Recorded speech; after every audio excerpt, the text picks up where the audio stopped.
在前天，也就是大家说的香港期货指数交易市场出现了人为的宕机啊，这是耍流氓，这是犯罪，这是金融核战争。我所面对的美国人和欧洲人，没有一个人相信说共产党敢控制后台数据、控制电脑，没人相信，甚至认为这绝不可能。他们说那就是战争，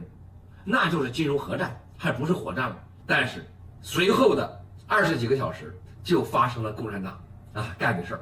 我向大家一再爆料，北大方正科技以及共产党所有的金融软件和平台，全部跟真正的市场交易是没什么多大关系的，都是受政治和军事情报、电脑技术的操控。那想让它上就上，完全政治指数。在香港也是如此，香港的期货指数在那一天交易单数才18000单，一单才25万港币，18000单，你们信吗？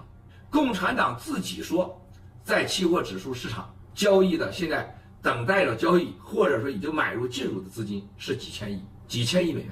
最起码官方承认是在600亿美元。大家就算上这个数是什么概念？那一天如果说他不去操控电脑的话，期货指数一定下降1000点，甚至是2000点左右。香港政府法律上能使用的资金，也就是储备金，跟美元挂钩的钱1100亿全部打光，一分都没有。就是他耍流氓，他在政府里还有1500亿美元在政府的所谓的这个金融储备金，严格法律不能用的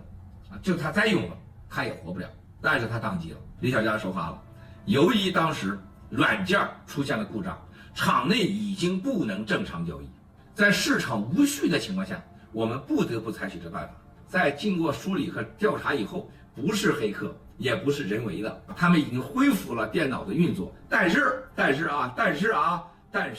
他们恢复了使用过去的老软件。但是你去问李小加，